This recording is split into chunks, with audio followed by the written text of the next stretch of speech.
Bypoll గురించే రెండు తెలుగు రాష్ట్రాల్లో చర్చ జరుగుతోంది. కాంగ్రెస్, బీఆర్ఎస్, బీజేపీ పోటాపోటీ ప్రచారం చేస్తున్నాయి. పొలిటికల్ సర్కిల్స్లో కేసీఆర్ ప్రచారంపై చాలా పెద్ద చర్చ జరుగుతోంది. 19న జూబ్లీహిల్స్కు కేసీఆర్ రాబోతున్నారా, రోడ్ షోలో కేసీఆర్ పాల్గొనబోతున్నారా అనే ప్రశ్న వచ్చినప్పుడు అవును అనే సమాధానం వినిపిస్తోంది.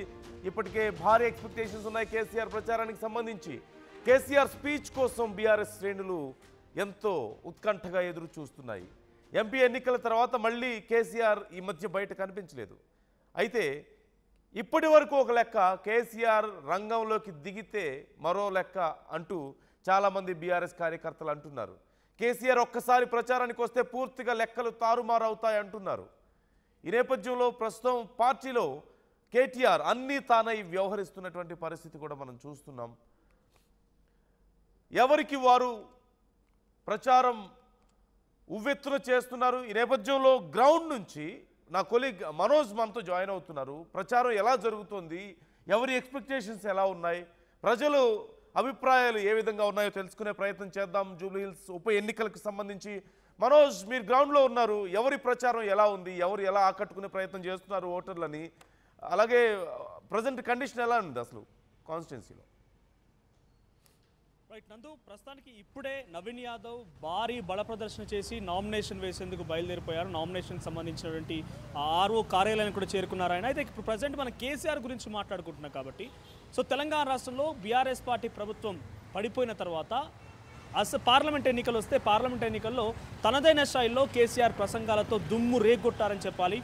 బీఆర్ఎస్ పార్టీ కాంగ్రెస్ పార్టీ ఇచ్చిన హామీలని ఆ పార్లమెంట్ ఎన్నికల్లో పూర్తి చేస్తానటువంటి హామీలను నెరవేర్చలేదని చెప్పి చాలా పెద్ద ఎత్తున అటు ముఖ్యమంత్రి రేవంత్ రెడ్డిని, కాంగ్రెస్ పార్టీ పరిపాలన టార్గెట్ చేస్తూ మాట్లాడుకొచ్చారు ఆయన. కానీ ఆ తర్వాత వచ్చినటువంటి కంటోన్మెంట్ ఉప ఎన్నికలో కూడా ఎక్కడా పాల్గొన్న దాఖలాలు లేవు. సో జిహెచ్ఎంసీ అంటేనే అసెంబ్లీ ఎన్నికల్లో మనం చూసాం బీఆర్ఎస్ పార్టీకి కంచుకోటగా మారింది. చుట్టూ ఉన్నటువంటి షేర్లింగంపల్లి, కూకట్పల్లి, రాజేంద్ర నగర్, ఆ తర్వాత జూబ్లీహిల్స్ కానివ్వండి, సనత్ నగర్, సికింద్రాబాద్, ఉప్పల్, ఈ ప్రాంతాలు మొత్తం కూడా బీఆర్ఎస్ పార్టీ గెలుచుకుంది. సో కంటోన్మెంట్ ఉప ఎన్నికల్లో కూడా కేసీఆర్ పార్టిసిపేట్ చేస్తారని చెప్పి అంతా భావించారు. అక్కడ ఉప ఎన్నికలు రావడానికి కూడా ప్రధాన కారణం అక్కడ ఉన్నటువంటి ఎమ్మెల్యే లాస్యానందిత గతంలో మరణించడమే ప్రధాన కారణం. సో ఆ తర్వాత అభ్యర్థిగా మళ్ళీ అదే కుటుంబానికి సంబంధించిన వ్యక్తి బరిలో ఉన్నప్పటికీ కేసీఆర్ అక్కడ ప్రచారంలో పాల్గొనలేదు. సో ఇప్పుడు కూడా జూబ్లీహిల్స్ ఉప ఎన్నికల్లో ప్రధానంగా ఉప ఎన్నికలు రావడానికి గల కారణం మాగంటి గోపీనాథ్ మరణం. సో ఇక్కడ కూడా కేసీఆర్ పాల్గొంటారా, ప్రచారంలో ఆయన కూడా పార్టిసిపేట్ చేస్తారా అంటే యాజ్ ఆఫ్ నో ఎటువంటి అధికారిక ప్రకటన లేదు. కానీ బీఆర్ఎస్ పార్టీ అంతర్గతంగా ఒక చర్చ ఏంటంటే కేసీఆర్ పాల్గొనకపోవచ్చు. సో కేసీఆర్ పాల్గొనకపోవచ్చు అనేది చాలా ప్రధానంగా వినిపిస్తోంది. కేటీఆర్, హరీష్ రావులో ఇప్పుడు పార్టీని ఒక రకంగా వాళ్ళ చేతుల్లోనే ఆ పగ్గాలు పెట్టుకొని పార్టీని ముందుకు తీసుకెళ్లే ప్రయత్నం చేస్తున్నారు. అది బీసీ సెంటిమెంట్ అయినా, రాజకీయంగా కాంగ్రెస్ని ఎదుర్కోవడమైనా, ఇంకేదే అంశమైనా, ఏ అంశాల్లో పోరాడాలన్నా కూడా ఇద్దరే ముందుకు వెళ్తున్నారు. సో హరీష్ రావుకి ట్రబుల్ షూటర్గా రూరల్ ఏరియాస్లో గతంలో మనం చూసాం దుబ్బాక ఉప ఎన్నికలు వచ్చినా, హుజూరాబాద్ ఉప ఎన్నికలు వచ్చినా, మునుగోలు లాంటి ప్రాంతాల్లో ఉప ఎన్నికలు వచ్చినా కూడా అన్నీ తానై అక్కడ ఇన్ఛార్జ్గా బాధ్యతలు నిర్వర్తించి బీఆర్ఎస్ పార్టీని గెలిపించడంలో కృషి చేశారు.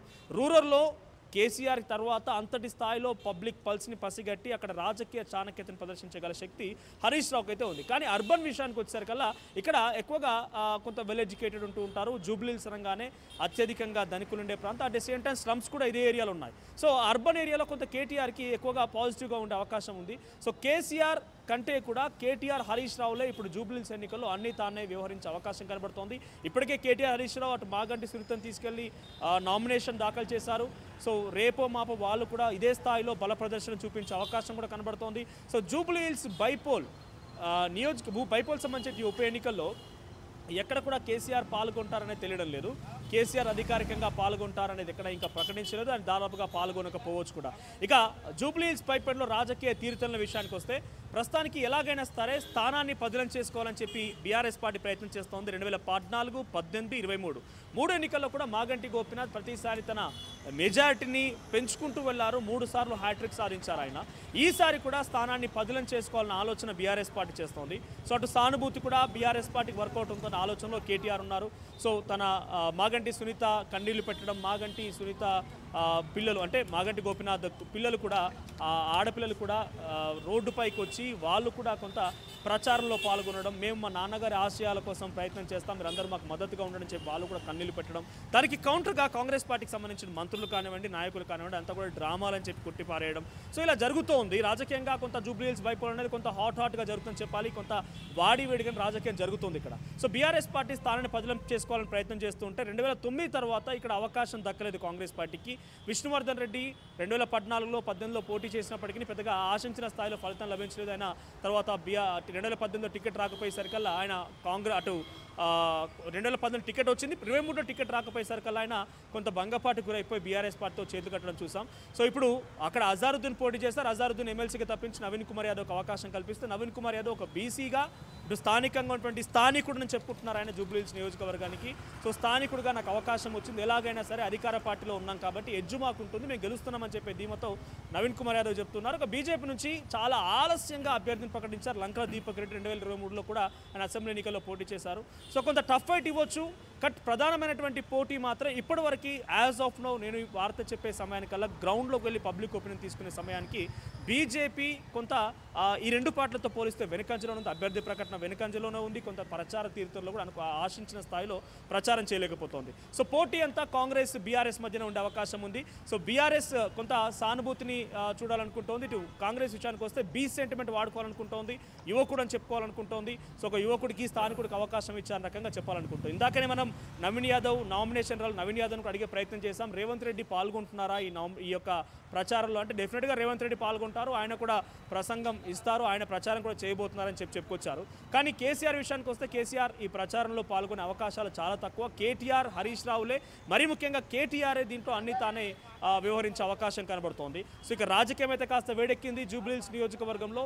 సో కేసీఆర్ రావాలని బీఆర్ఎస్ పార్టీ శ్రేణులు ఆశిస్తూ ఉన్నారు. కేసీఆర్ వస్తే కేసీఆర్ ప్రసంగంలో పాల్గొని, ఎందుకంటే 2 ఏళ్ల సమయం గతంలో ఆయన ఒక మాట మాట్లాడుకొచ్చారు, ఎందుకు మాట్లాడడం లేదు కాంగ్రెస్ పార్టీ ప్రభుత్వం గురించి అని అంటే హనీమూన్ పీరియడ్ ఇది, ఏడాది పాటుకు అవకాశం ఇచ్చాం, ఆ తర్వాత మా సత్తా ఏంటో చూపిస్తామని రకంగా చెప్పుకొచ్చారు. అనేకంగా చీల్చి చెండాడుతాననే పదాన్ని కూడా అసెంబ్లీ వేదికగా పద్దులు ప్రవేశపెట్టిన రోజున కేసీఆర్ హాజరైపోయి ఒకే ఒక రోజు ఆయన హాజరైపోయి అసెంబ్లీ వేదికగా ఆయన మీడియా సమావేశంలో మాట్లాడుకొచ్చారు. కానీ ఇప్పటివరకు కేసీఆర్ ఇక్కడ బయటకు వచ్చి మాట్లాడింది లేదు. అది బీసీ నినాదమైన, ఎస్సీ వర్గీకరణ గురించి అయినా, రైతు రుణమాఫీ గురించి అయినా, రైతు భరోసా గురించి అయినా ఎక్కడ కూడా ఆయన కాంగ్రెస్ ప్రభుత్వ వైఫల్యం ఎత్తి చూపింది, బయటకు వచ్చి మాట్లాడింది లేదు. సో 2 ఏళ్ల కాలం పూర్తి కాబోతుంది కాబట్టి ఈసారైనా కేసీఆర్ బయటకు వచ్చి మాట్లాడితే సో అటు స్థానిక సంస్థలపైన కూడా కేసీఆర్ ప్రసంగం సంబంధించి ఎఫెక్ట్ పడే అవకాశం ఉంది. ఇటు జూబ్లీహిల్స్ ఉప ఎన్నికల్లో కూడా ఆయన ప్రసంగంతో కొంత పబ్లిక్ మోటివేట్ అవ్వచ్చు. ఎందుకంటే ఇక్కడ జూబ్లీహిల్స్ నియోజకవర్గంలో ఎక్కువగా సెటిలర్స్ కూడా ఉన్నారు. సో సెటిలర్స్ అందరూ కూడా గతంలో కేసీఆర్పై విశ్వాసం ఉంచి 2014లో కానివ్వండి, 18లో, 23లో 3 సార్లు ఆయన వైపుగా నిలబడ్డ దాఖలాలు ఉన్నాయి. సో తర్వాత ఇప్పుడు మరి జూబ్లీహిల్స్ నియోజకవర్గంలో కేసీఆర్ ప్రసంగం గురించి కేసీఆర్ అభిమానులు కానీ బీఆర్ఎస్ పార్టీ శ్రేణులు ఎక్స్పెక్ట్ చేసినా కూడా ఆ స్థాయిలో ఆ బీఆర్ఎస్ పార్టీ కార్యకర్తలకు, నాయకులకు మాత్రం వారి యొక్క ఆశయం ఫలిస్తుందనేది మాత్రం చాలా తక్కువగా అవకాశాలను కేసీఆర్ పాల్గొనకపోవచ్చు, కేటీఆర్ అన్ని తాను వ్యవహరించే అవకాశం కనబడుతుంది. Right thank you Manoj, thanks for the details. మొత్తం మీద కేసీఆర్ ప్రచారంలోకి రావాలని బీఆర్ఎస్ కోరుకుంటోంది, బీఆర్ఎస్ కార్యకర్తలు కోరుకుంటున్నారు. ఒకానొక సమయంలో ఆయన వస్తారనేటువంటి ఊహాగానాలు ప్రచారం కూడా మనం చూసాం. కానీ రైట్ మనోజ్ చెప్తున్నట్లుగా ఖచ్చితంగా రాబోతున్నారా అంటే చెప్పలేం, కానీ వస్తే బాగుంటుందని మాత్రం కార్యకర్తలు ఎక్స్పెక్ట్ చేస్తున్నారు. దీని గురించి ఇప్పటికే చర్చ జరిగిందంటూ కూడా తెలుస్తోంది. ఇప్పటికైతే కేటీఆర్, హరీష్ ఇద్దరు దగ్గరుండి జూబ్లీహిల్స్ ఉప ఎన్నికల తంతుని ముగించబోతున్నారంటూ తెలుస్తోంది. బీఆర్ఎస్ని గెలిపించే ప్రయత్నం చేయబోతున్నారంటూ తెలుస్తోంది. మరోవైపు బీజేపీ ఎంట్రీతో ఇప్పుడు ట్రయాంగిల్ ఫైట్ అయినప్పటికీ కూడా, దీపక్ రెడ్డి ఎంట్రీతో ఇప్పుడు ట్రయాంగిల్ ఫైట్ అయింది. అంతకుముందు నుంచే మాగంటి సునీత ముందు ప్రకటించబడింది బీఆర్ఎస్ నుంచి, తర్వాత నవీన్ యాదవ్ కాంగ్రెస్ నుంచి, తర్వాత దీపక్ రెడ్డి చాలా లేటుగా బీజేపీ నుంచి ప్రకటన వచ్చింది. ముందు ద్విముఖ పోటీ ఉంటుందని అందరూ ఎక్స్పెక్ట్ చేశారు. అసలు బీజేపీ ఎందుకు లేట్ అవుతుంది, ఎందుకని ఇంకా అభ్యర్థిని ప్రకటించలేదు, అసలు ప్రకటిస్తుందా లేదా, రకరకాల అభిప్రాయాలు వచ్చాయి. కానీ మొత్తానికి త్రిముఖ పోటీ అంటూ తేలినప్పటికీ కూడా ప్రధాన పోటీ మాత్రం ఇప్పటి వరకు ఉన్నటువంటి సినారియోని చూస్తే ప్రధానమైనటువంటి పోటీ బీఆర్ఎస్ కాంగ్రెస్ మధ్యలోనే కనిపిస్తోంది. నువ్వా నేనా అన్నట్లు. ఓవైపు సెంటిమెంట్ ఉంది, మరోవైపు ఖచ్చితంగా అధికారంలో ఉన్నారు, ఆ బలం కనిపిస్తోంది.